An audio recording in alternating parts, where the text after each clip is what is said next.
Innallaha basirum bil ibad. Hasbiyallahu la ilaha illa huwa alaihi tawakkaltu wa huwa rabbul arsyil azim. Qala Allah ta'ala fi kitabihil karim hikayatan an nabiyillahi Musa alaihi salam. Rabbi syrah li sadri wa yassir li amri wahlul 'uqdatam min lisani yafqahu qawli. Para alim, para asatid, para asatidah, para bapak dan ibu sekalian, hafizani wa hafizakumullah. Wabil khusus segenap pengurus pimpinan cabang Muhammadiyah Timur 1 Bekasi nggih. Bekasi Timur 1, yang semoga pengurusnya dan jamaahnya selalu dalam menaungkan rahmat, barokah, perlindungan serta bimbingan Allah Subhanahu wa taala. Amin Allahumma insyaallah. Sekaligus juga pimpinan majelis segenap pengurus majelis tabligh Muhammadiyah pimpinan cabang Bekasi Timur 1. Ya, semoga Anda semua, kita semua selalu dalam naungan rahmat, barokah, perlindungan serta bimbingan Allah Subhanahu wa taala. Amin Allahumma amin insyaallah. Surah napa Bu sekarang, Bu? An-Nisa. Ayatnya 36 terakhir, Pak. 36 terakhir. Sekarang 37 lagi. 37 nggih.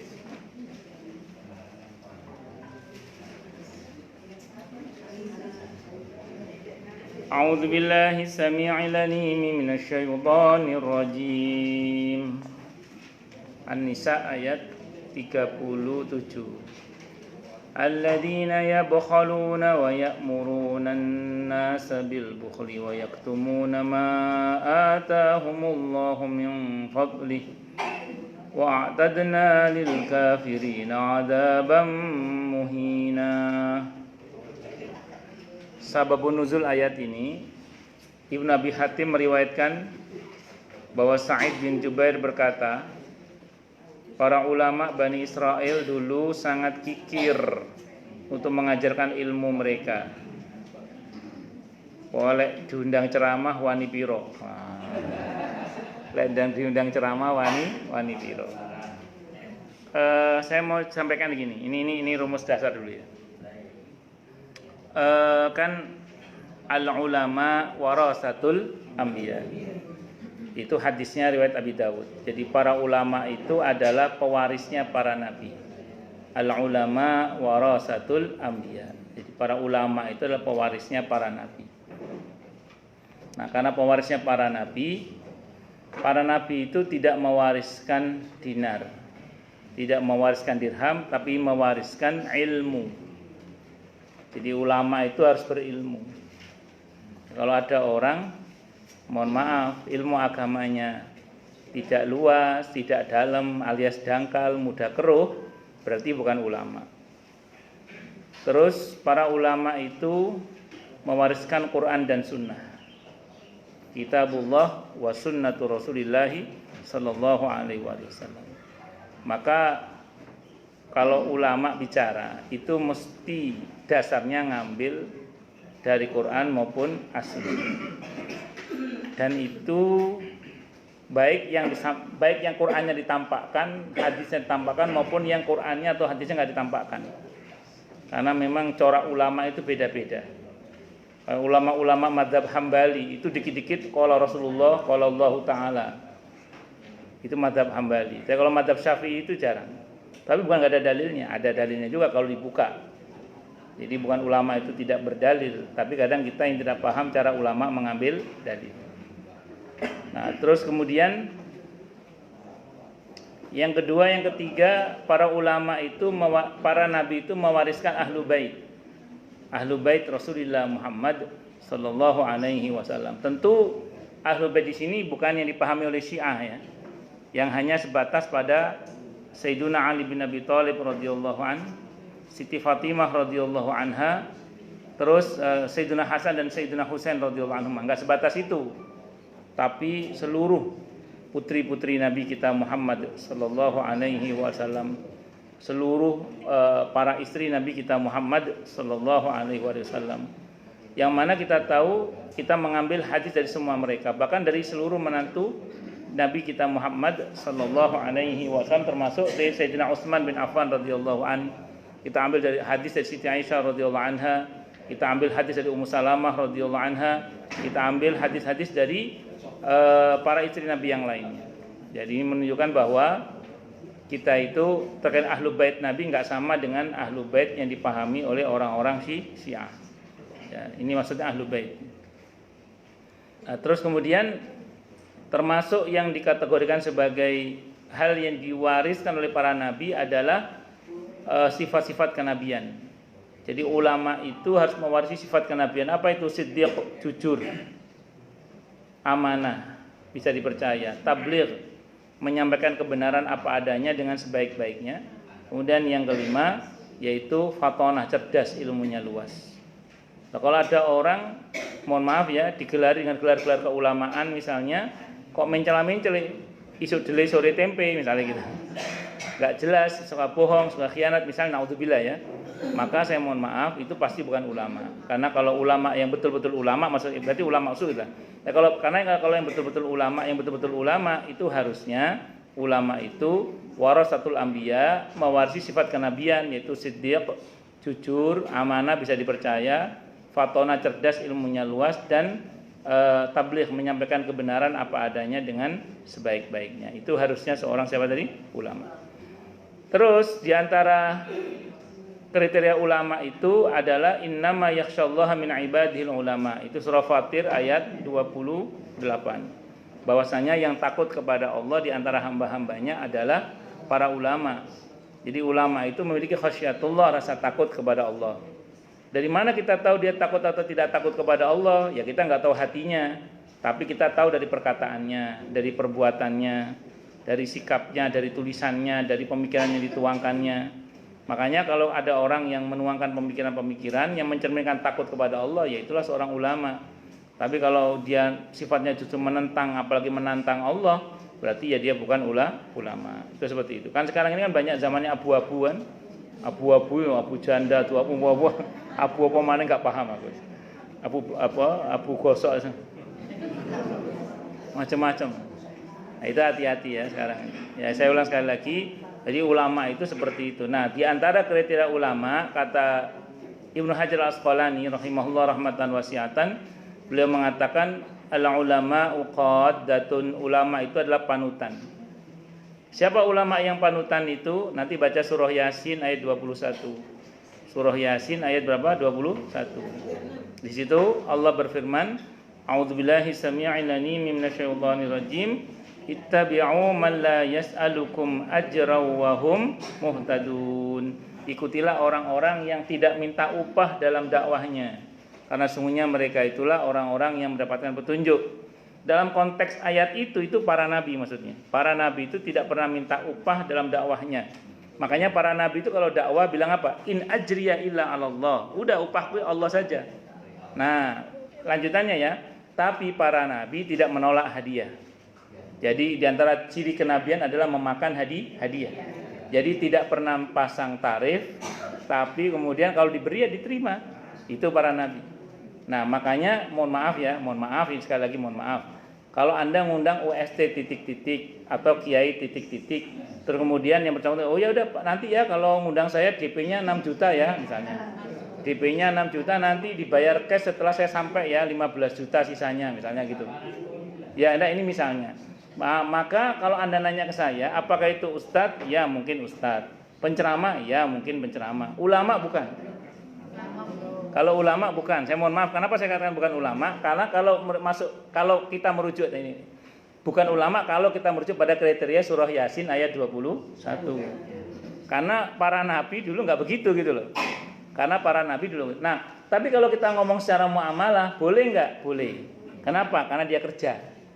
Dia kan punya anak, dia punya istri. Mungkin dia juga meninggalkan tugasnya di rumahnya misalnya. sehingga dia berhak dan dia punya kepiawaian, punya keahlian dalam berbicara, sehingga dia berhak meminta bayaran untuk itu. Itu kalau di Islam namanya ijaro, akad sewa menyewa. Jadi saya punya skill, saya jual skill Anda kepada Anda, saya jual skill saya kepada Anda berani bayar berapa? Nah, tapi konteksnya itu jual beli, nanti ijaro, lebih tepatnya ijaro, sewa menyewa. Kalau ijaro kan ada pemindahan hak. Kalau jual beli ada pemindahan hak. Kalau ijaro itu nggak ada pemindahan hak, tapi membeli manfaat. Jadi gini, saya punya skill berbicara, saya pandai bikin orang nangis, misalnya gitu. Ini misalnya, saya pandai bikin orang bersemangat, misalnya memotivasi. Saya punya keahlian itu. Ayo, Anda berani bayar saya berapa? Nah, itu namanya ijaro. Secara hukum, kenapa? Jasa, betul. Jual jasa. Jadi itu secara hukum boleh, tidak apa-apa. Saya ngomong secara hukum loh ya. Secara hukum boleh. Ustadz mungkin dia. Penceramah, ya dia penceramah. Mungkin motivator, ya dia mungkin motivator. Ulama, bukan. Kalau kita merujuk pada surah Yasin ayat 21. Ya maaf ya. Jadi harus dibedakan yang mana bicara atas dasar profesionalisme dan profesionalitas dan mana bekerja dalam pengertian bekerja di jalan Allah. Itu tentu berbeda. Ini saya ulang kalau kita ngomong kriteria surah Yasin ayat 21. Makanya tadi dikatakan orang-orang ini kan sindiran Quran kan. Dulu padri-padrinya atau tokoh-tokohnya orang Yahudi itu mereka pelit akan ilmu. Bahasa sederhananya, kalau mau mengundang mereka wani biro. Maka Allah menurunkan firman-Nya, yaitu orang yang kikir, yang menyuruh orang lain berbuat kikir dan menyembunyikan karunia yang telah diberikan Allah kepadanya. Wis medit, memprovokasi orang untuk pelit. Udah begitu dia suka menyembunyikan karunia yang Allah berikan kepadanya, tidak hanya harta. Bahkan dalam konteks ayat ini masalah ilmu. Masalah apa? Ilmu. Nah, kalau dalam Islam ada kecaman kan? Kalau ada orang bodoh bertanya kepada orang yang alim, ke orang alim itu menyembunyikan ilmunya, itu dosanya besar. Dalam Islam tidak boleh orang alim menyembunyikan ilmunya, itu tidak boleh. Maaf ya, ada orang nih berilmu, paham Quran, paham sunnah, kok kemudian dia tidak mengajarkan ilmu di lingkungannya, padahal dia punya kemampuan untuk itu. Kalau dia tidak mau mengajarkan ilmunya, catat baik-baik. Orang yang seperti itu berarti dia telah menyembunyikan ilmunya. Kalau misalnya itu dengan dalih dia tidak mau menampakkan diri, kecuali dia sudah berusaha untuk bermanfaat tapi nggak dipakai. Ada yang model begitu. Jadi dia sudah berusaha tuh, ya istilahnya buka, silakan yang mau ngaji ke rumah, silakan yang mau belajar ke rumah, siapa. Tapi nggak ada yang mau misalnya, ya sudah berarti nasib itu aja lah. Ya kan nasib, mau gimana lagi.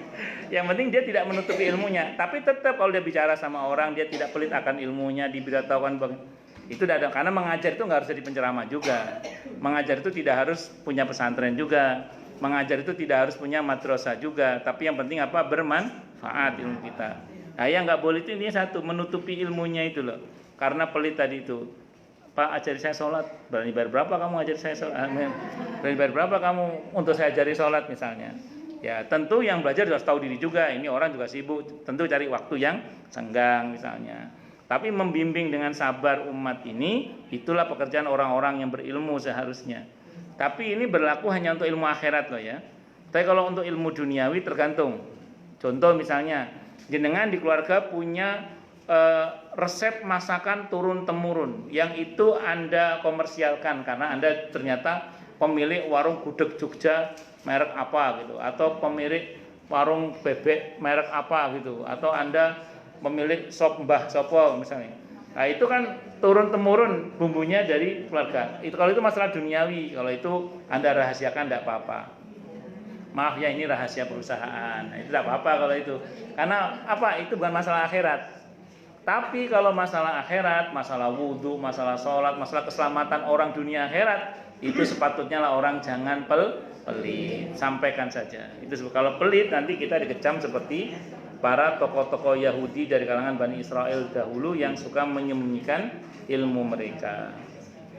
Ibnu Jarir meriwayatkan melalui Ibnu Ishaq dari Muhammad bin Abi Muhammad dari Ikrimah dari atau Sa'id Ibnu Abbas atau Sa'id dari Ibnu Abbas, mohon maaf.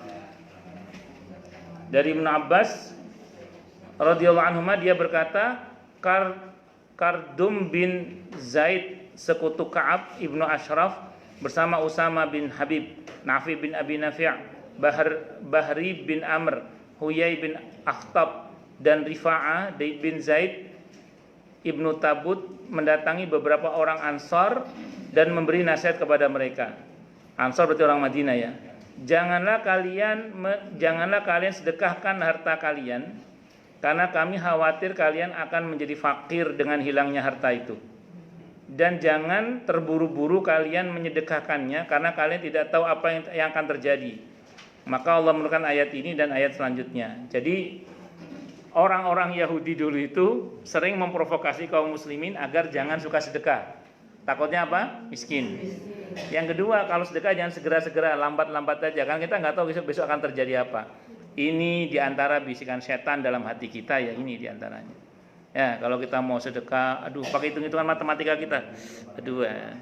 Atau sebelum lagi nanti kalau diprovokasi, nanti besok macam-macam lah. Jadi bisikan apa macam-macam. Saya mau sampaikan gini Bu, ini rumus dasar ya. Dalam Islam mana qasat malun min sadaqatin. Jadi harta itu tidak akan berkurang karena sedekah. Nah, tapi sedekah dalam Islam itu ada aturan mainnya. Hati-hati, ada aturan mainnya. Pertama, harus ikhlas, pasti karena Allah. Yang kedua, jangan terlalu obral juga. Karena Quran melarang, wala taj'al yadaka maghlulatan ila unuqika wala tabsutha kullal basti fataqauda maluman mahsura. Ya jangan pelit, tapi jangan terlalu royal juga. Kenapa? Karena takutnya nanti kamu menyesal. Makanya siapa itu? Sa'ad bin Abil Waqqas radhiyallahu an, ketika sakit parah Nabi menjenguknya. Kata beliau, ya Rasulullah, saya tertimpa sakit yang kau lihat seperti ini. Ya parah maksudnya. Sementara putri saya cuma satu, harta saya banyak. Boleh enggak ya? Saking banyaknya itu Bu, banyak. Anaknya perempuan cuma satu. Bolehkah ya Rasulullah kalau saya infakkan fisabilillah seluruh harta saya di jalan Allah? Kata Nabi jangan. Kalau separuh jangan juga. Sepertiga cukup. Jadi sepertiga cukup. Itu udah banyak kata Nabi. Kalimat berikutnya apa? Kamu meninggalkan anakmu dalam keadaan cukup itu lebih baik daripada meninggalkan mereka dalam keadaan kekurangan sehingga karenanya meminta-minta. Satu-satunya sahabat yang oleh Nabi boleh nyumbang seluruhnya itu cuman Abu Bakar As-Siddiq radhiyallahu anhu. Satu-satunya itu, enggak ada yang lain. Satu-satunya sahabat Nabi yang boleh nyumbang seluruh hartanya di jalan Allah cuman Abu Bakar As-Siddiq radhiyallahu anhu. Nabi tanya, "Malaka ya Abu Bakar? Kalau semuanya kamu serahkan di jalan Allah, terus kamu punya apa?" Allahu anta ya Rasulullah. Saya punya Allah dan engkau ya Rasulullah. Tapi yang ngomong Abu Bakar As-Siddiq radhiyallahu anhu. As-Siddiq itu Bu, gelar satu tingkat di bawah Nabi. As-Siddiq itu gelar satu tingkat di bawah Nabi. Minan nabiyyina was-siddiqina wasyuhada'i was-salihin. Jadi As-Siddiq itu gelar satu tingkat di bawah Nabi. Jadi imannya Abu Bakar As-Siddiq radhiyallahu anhu itu iman yang terjamin gitu maksudnya. Lah Abu Bakar Bekasi ya wassalam. Nah, ngoten nggih. Nah, itu contoh. Nah, singkat kata, ya itu Abu Bakar dulu, beda sama Abu Bakar belakangan ini. Ya. Nah, singkat kata, singkat cerita, itu ilmunya sedekah. Pertama ikhlas karena Allah, yang kedua apa tadi? Jangan terlalu pelit, jangan pelit, tapi juga jangan terlalu royal itu. Terus harus paham skala prioritas kalau sedekah itu Bu. Harus paham skala prioritas. Pertama yang wajib-wajib dulu, itu harus perhatikan. Yang wajib misalnya terkait dengan zakat, terkait dengan nafkah kepada orang tua kalau orang tua kita miskin sementara kita mampu, nafkah kepada anak dan istri, terkait dengan pembayaran hutang, SPP dan macam-macam itu kan yang wajib-wajib itu diperhatikan dulu itu terkait dengan harta. Jangan sampai kita sibuk sedekah sana sini tapi zakat nggak pernah. Sibuk bantu sana bantu sini, nyumbang sana nyumbang sini, orang tua miskin nggak pernah dibantu. Itu yang kemarin saya bilang, kata Ibnu Jauzi itu termasuk talbis iblis. Sibuk dengan yang utama, secara bersamaan dia tinggalkan yang lebih utama. Itu kayak orang qobliyah subuh tapi nggak sholat subuh. Itu sibuk dengan yang utama, secara bersamaan dia tinggalkan yang lebih utama. Itu seperti orang pakai baju nggak pakai celana itu. Gak sarungan bisa repot. Gondal gandul sekar karena itu. Ya, nah ini yang saya cuma cerita. Jadi paham ya maksudnya. Jadi harus jelas. Yang pokok dulu. Lah, saya cerita gini bukan tanpa dasar loh. Ini kejadiannya saya masih kecil saat itu. Ini pas saya masih di kampung saat itu, masih di Lumajang sana. Jadi ada seorang habib, seorang kiai itu keras terhadap para wanita yang tidak memakai jilbab. Dia keras kepada wanita yang nggak pakai jilbab. Satu saat ada orang datang kepada habib ini, seorang ibu-ibu sudah tua, sudah sepuh, itu nggak pakai jilbab. Dimarahi sama habib itu. Kamu itu perempuan nggak pakai jilbab. Akhirnya saking paniknya, roknya itu diangkat, ditarik ke atas begini lah. Ya apa sih baik? Dari habib aku malah aku sing girap-girap. Aku malah sing girap-girap. Girap-girap itu terkaget-kaget gitu, girap-girap. Ya gimana? Maksudnya bener memarahi dia supaya pakai jilbab, tapi malah diangkat ke atas ini. Nah itu namanya sodako tapi nggak zakat itu.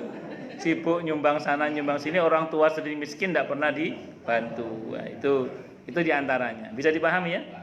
Nah itu bisa dipahami. Jadi sodako ada ilmunya juga, jangan sembarangan ya. Sodako ada ilmunya juga, jangan sembarangan. Jadi ada skala prioritasnya. Nah skala prioritas itu sudah kita bahas kemarin. Al-Baqarah An-Nisa ayat 36. Udah kita bahas di surah An-Nisa ayat 36. Udah kita bahas kemarin. Itu tadi sababun nuzulnya ya. Surah An-Nisa ayat berapa? 37. Yaitu orang-orang yang kikir dan yang menyuruh orang lain berbuat kikir dan menyembunyikan karunia Allah yang telah diberikannya kepada orang-orang kafir, siksa yang menghinakan. Jadi kikir itu pelit dalam konteks ayat ini pelit ilmu terutama ya. Dan tapi kalau lihat sababun nuzulnya juga pelit dalam masalah harta. Orang yang pelit dalam masalah ilmu, orang yang pelit dalam masalah harta, siksanya siksa yang menghinakan. Ini menarik. Biasanya kan siksa yang pedih, siksa yang besar. Nah, untuk ini terkait dengan ilmu, pelit ilmu. Yang kedua terkait dengan pelit harta, itu siksanya siksa yang menghinakan, baik di dunia ini. Kalau nggak tobat, akhirat juga. Nauzubillah min syarri dzalik. Kalau nggak percaya lihat orang ini maaf dalam Islam ya, pelit itu penyakit. Dalam Islam pelit itu apa? Penyakit. Jadi termasuk penyakit hati itu al-bukhl. Penyakit hati namanya apa? Al-bukhl. Bukhl itu pelit itu. Bukti bahwa pelit itu penyakit adalah satu, orang pelit benci pada orang pelit. Ya, orang pelit benci pada orang pelit. Padahal dia pelit. Nah, itu. Yang kedua, orang pelit senang sama orang yang dermawan.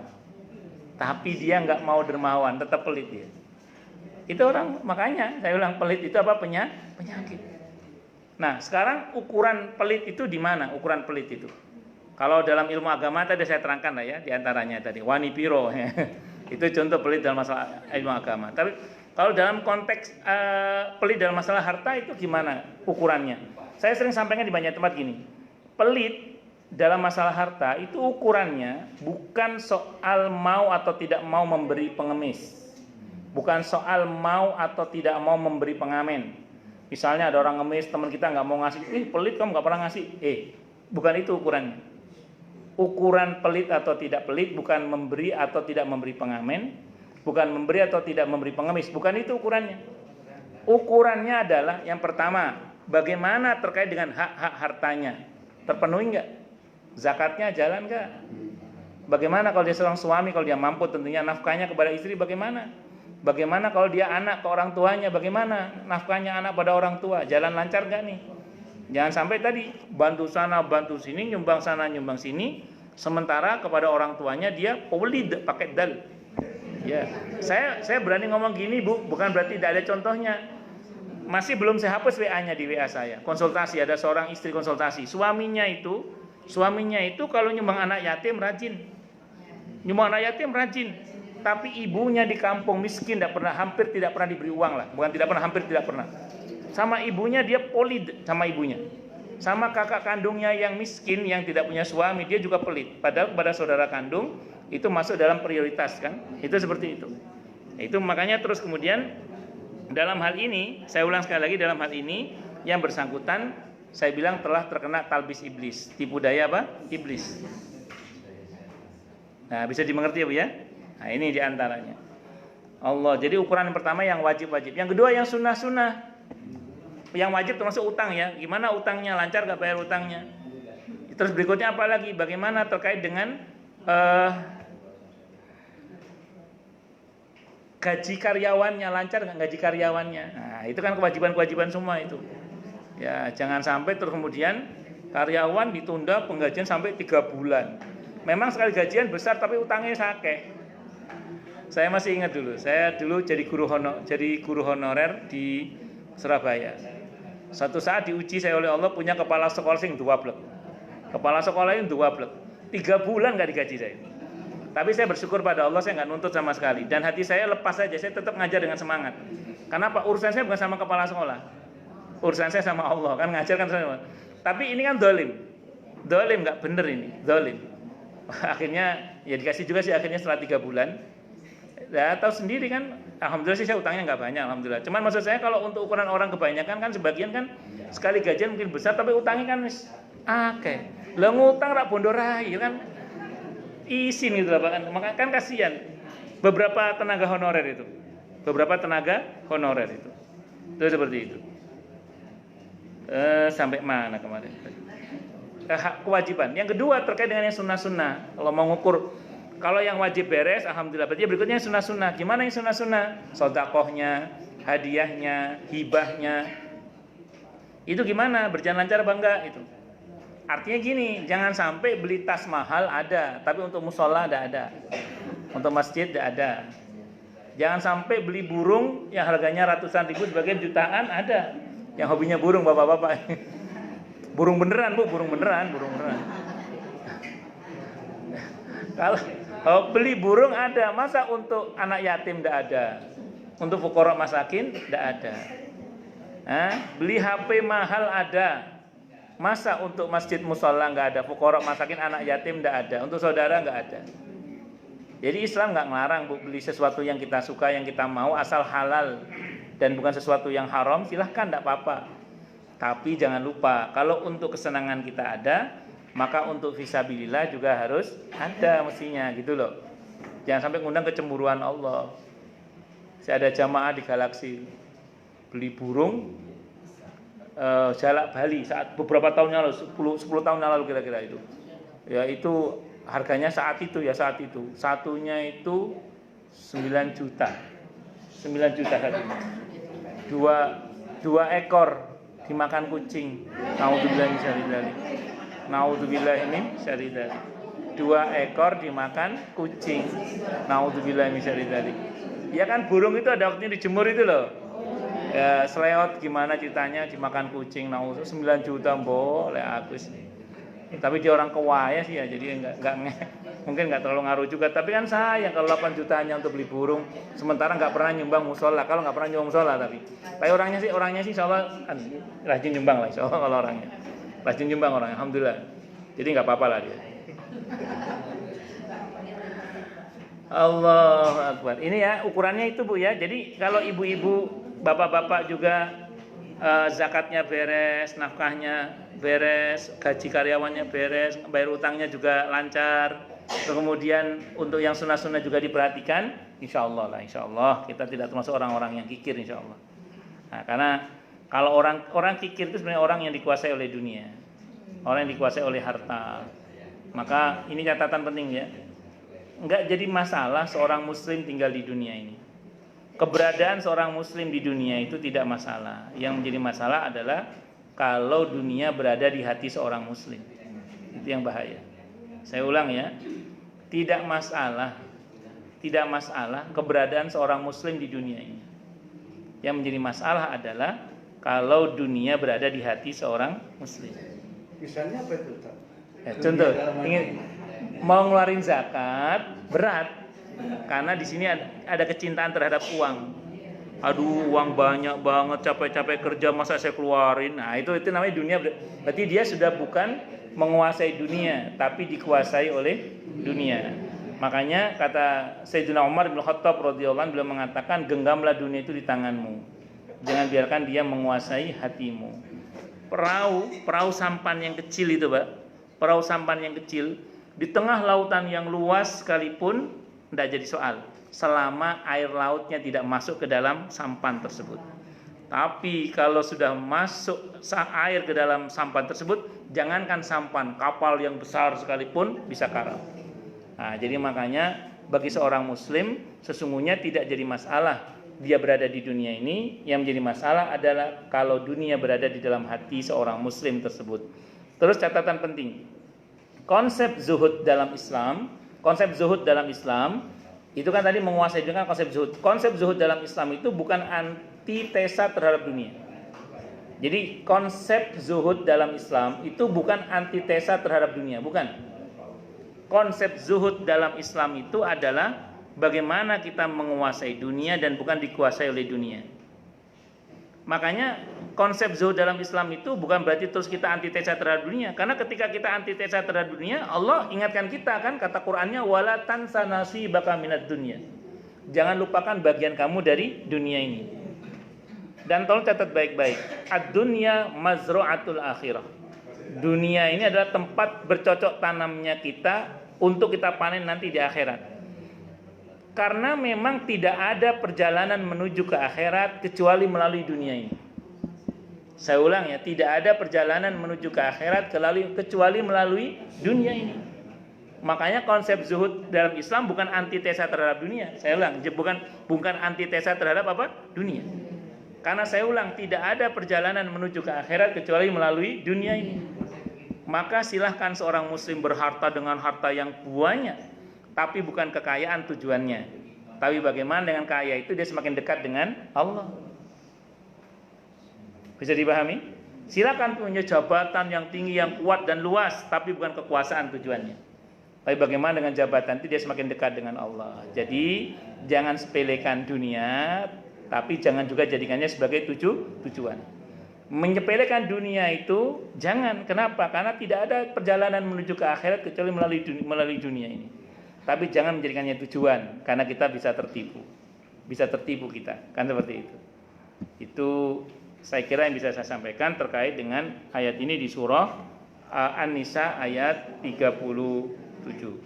Ayat 37. Ayat 38-nya,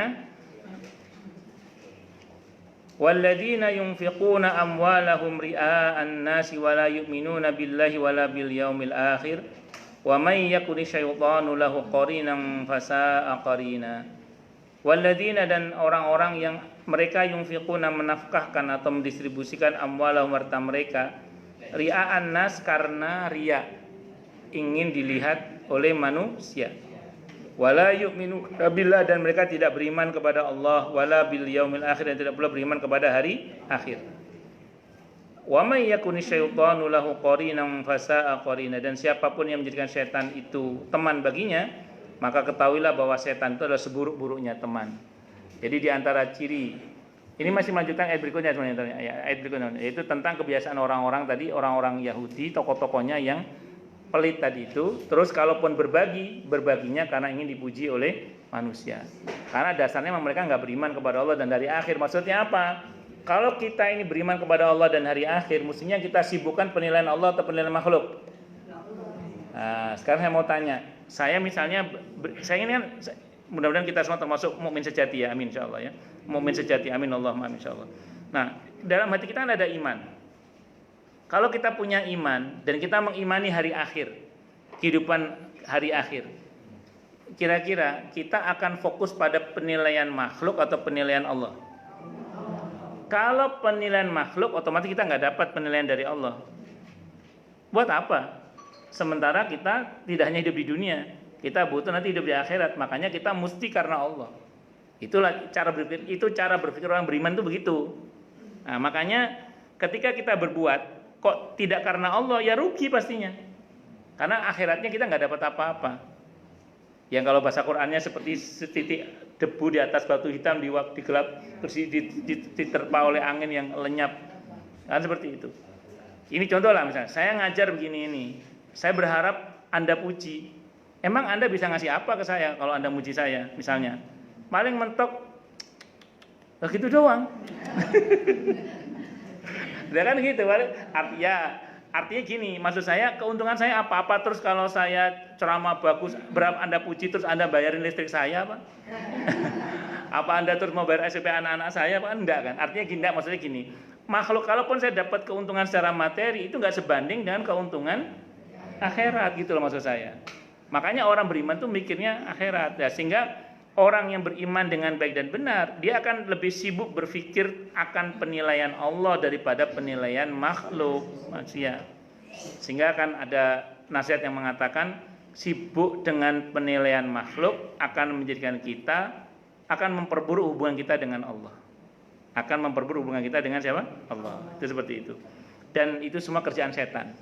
Nah, kerjaan setan. Dan jangan jadikan setan sebagai teman, karena perintahnya setan justru jadikan sebagai apa? Musuh.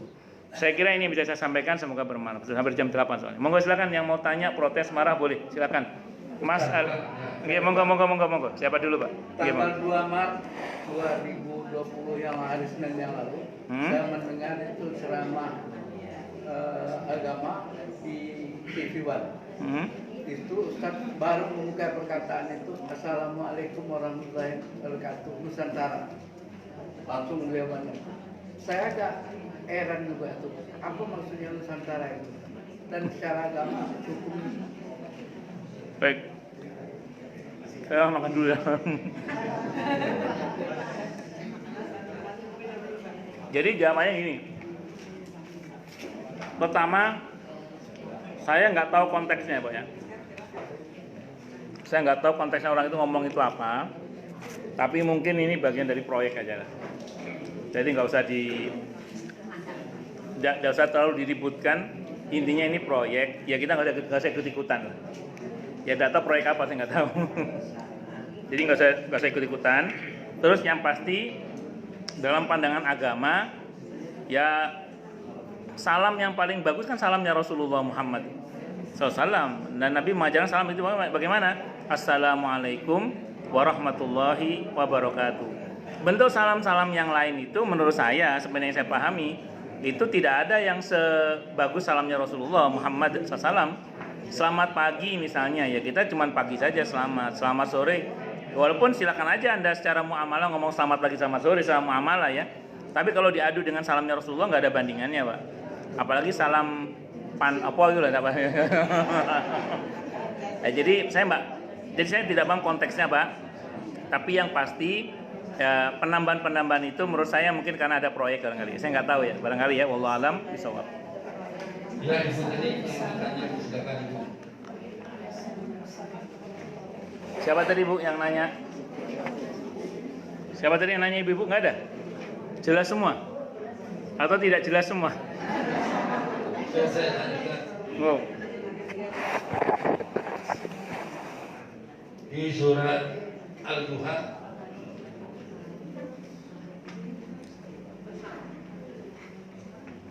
ayat 10. Wa amma sa'ila fala tanhar, dan terhadap orang yang meminta-minta janganlah engkau menghardinya. Mungkin enggak dihardik, tapi kalau datang ngamen terus pagi-pagi udah ngamen dalam hati kita, termasuk hardiknya itu. Baik. Ayat ini nanti bersambung juga dengan ayat yang lain, Pak, berkait dengan ayat yang lain yang mengatakan qaulun ma'ruf wa maghfiratun khairun min shadaqati yatba'uha adza. Ucapan yang baik dan minta maaf itu lebih baik daripada Anda memberi tapi sambil menghina. Nah, pertanyaan Bapak menarik ini. Apakah kalau saya menggerutu dalam hati termasuk menghardik? Tidak. Menghardik itu ada kata yang terucap. Dalam Islam kita tidak boleh menghardik orang yang meminta, karena kita tidak tahu apakah dia memang orang yang betul membutuhkan atau dia bagian dari industri pengemis. Karena pengemis itu ada industrinya sekarang. Jangan salah. Jadi jangan salah. Sewa menyewa anak untuk dia pakai alat mengemis itu sudah terjadi dan itu bukan rahasia umum lagi, orang semua tahu.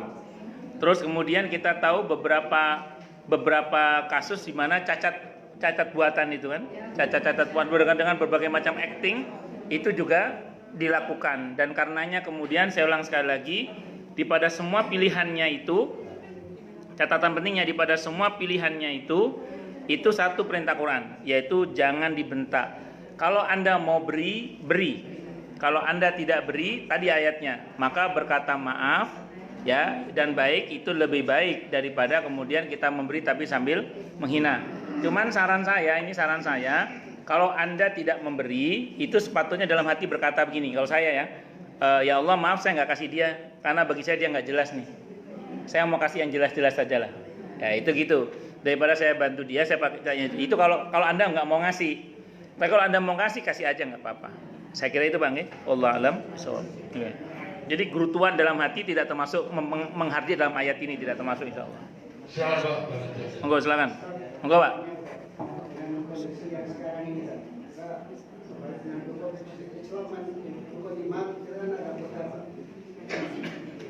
Dengan kejadian musibah yang kayak kita umpamanya sekarang baru tren dari Indonesia, itu hubungannya dan saudara ada yang baik dan ada yang buruk. Yang termasuk dalam hadis bahwa kalau orang yang kena musibah itu akan mati syahid.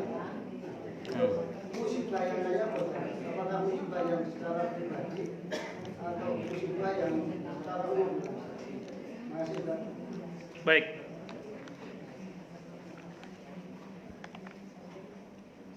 Di antara rukun iman adalah antu'mina billahi antu'mina bil qadri khairihi wa syarrihi. Hendaklah kau beriman kepada takdir Allah baik-baiknya maupun yang buruknya. Para ulama ketika menerangkan hadis ini berkata begini, Pak. Baik buruknya takdir itu bukan menurut Allah. Baik buruknya takdir itu menurut manusia. Kalau yang dari Allah aslinya baik semua. Saya ulang ya. Kalau yang dari Allah aslinya baik semua. Jadi semua takdir Allah itu aslinya baik. Mana dalilnya? Biyadikal khair innaka ala kulli syai'in qadir. Ali Imran ayat 26. Qulillahumma malikal mulki tu'til mulka man tasha wa tanzi'ul mulka mimman tasha wa tu'izzu man tasha wa tudhillu man tasha biyadikal khair innaka ala kulli syai'in qadir. Di tanganmu lah ya Allah semua kebaikan itu. Artinya apapun yang datangnya dari Allah aslinya apa Pak? Baik. Yang kedua sekarang, wa rahmati wasi'at kulla syai' kata Allah. Rahmatku meliputi segala sesuatu kata Allah. Berarti apapun yang datangnya dari Allah nilai dasarnya adalah baik, nilai dasarnya adalah rahmat. Cuman kadang manusia salah kelola. Kadang manusia salah kelola sehingga kemudian jadi musibah. Contoh, orang nanya ke saya, Pak, Ustadz, bukankah dalam Al-Quran air hujan sebut air yang diberkahi oleh Allah? Ya betul, nggak salah. Tapi kenapa kok terjadi banjir Ustadz? Maka saya jawab, Zaharul fasadu fil barri wal bahri bima kasabat aydin nas. Tampaknya kerusakan dan di daratan itu karena ulah-ulah tangan manusia. Air hujan itu barokah, tapi kalau salah kelola jadi musibah. Harapan Indah kemarin itu yang hari Ahadnya, bukannya hari Selasanya, itu banjir masuk ke rumah sampai selutut. Jadi kasur saya udah kayak perahu itu. Kursi saya ya Allah wis awan. Oh ya sama, enggak maksudnya gini. Sama ya sudah kita senasib setanggungan. Terus ternyata usut punya usut, pembuangan airnya samping sempit, gorong-gorongnya isinya kasur.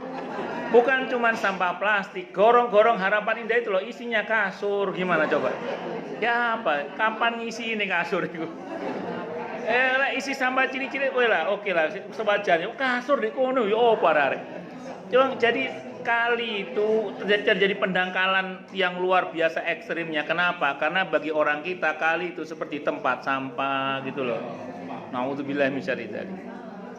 Nah, saya ulang sekali lagi ya, ini patut kita sampaikan bahwa sekali lagi jangan sampai kita ini menjadi tadi itu salah kelola tadi itu. Nah, itu satu. Pertanyaan Bapak menarik sekarang. Lalu gimana Ustadz kalau ada musibah yang mewabah kayak sekarang ada virus namanya corona dan macam-macam. Ada Pak dalam hadis sahih disebutkan barang apabila taun sedang mewabah. Taun itu semacam penyakit yang mewabah. Kalau dulu kusta kalau dulu. Kalau sekarang mungkin ya corona itulah misalnya. Kok kemudian dia bersabar dan meninggal dunia karena musibah itu, maka yang bersangkutan husnul khotimah. Tentu catatan dia seorang muslim. Seorang muslim. Jadi seorang apa Pak? Muslim. Jadi itu dihitung sebagai orang yang syahid di jalan Allah Subhanahu wa taala. Itu musibah. Termasuk diantaranya musibah yang terjadi sendiri perseorangan, seperti misalnya ada orang yang tertimpa reruntuhan, orang yang tenggelam misalnya. Ya itu insya Allah termasuk syahid di jalan Allah Subhanahu wa taala. Wallahu a'lam bishawab. Sebenarnya Pak, bencana alam atau musibah penyakit yang menyeluruh itu sebenarnya gini, itu aslinya musibah yang terjadi pada perseorangan, cuman terjadi bersama-sama. Itu apa terjadi apa? Bersama. Kalau sekolah ibarat ujian, ini ujian nasional, ya ujian nasional. Ini ujian internasional nih sekarang. Corona ini ujian internasional. Saya nggak tahu udah dibuka belum Mekah itu? Belum ya. Oh iya sudah. Suruh buka Pak. Monggo yang lain. Monggo, Bu, silakan Bu. Silakan. Pak, ini saya mau nanya, kan saya sakit kanker usus Pak. Tadinya sudah operasi, tapi dia nggak mau. Terus nggak lama meninggal tuh Pak, 2 tahun setengah sakitnya. Terus teman-teman bilang gini Pak, itulah dari operasi sih dibandingkan sama istrinya. Jadi ya meninggal gitu. Saya bilang kok ngomongnya gitu sih, soalnya kan orang meninggal itu kan bukan karena sakit mau operasi.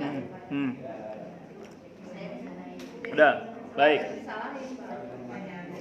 Baik, bagus. Bagusnya bagus. Jadi gini, dalam Islam memang betul mati dan tidak mati orang itu nggak ada hubungannya sama sakit.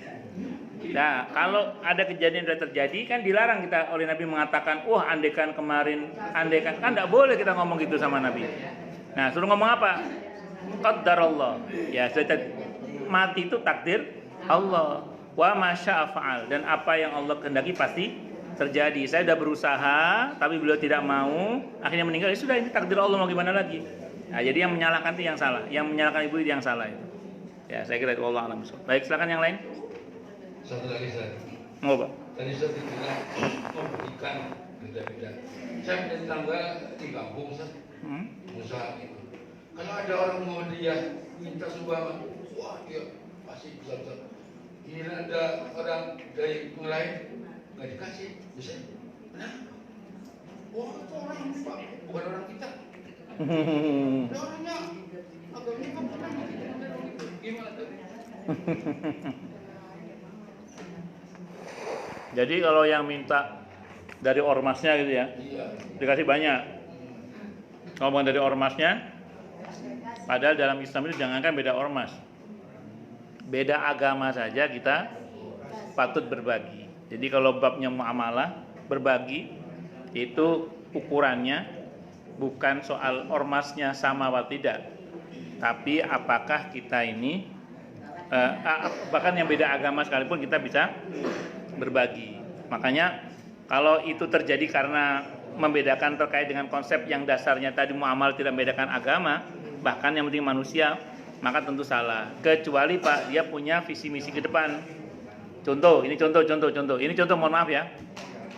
Datang kepada Anda orang tetangga, orang agama sebelah.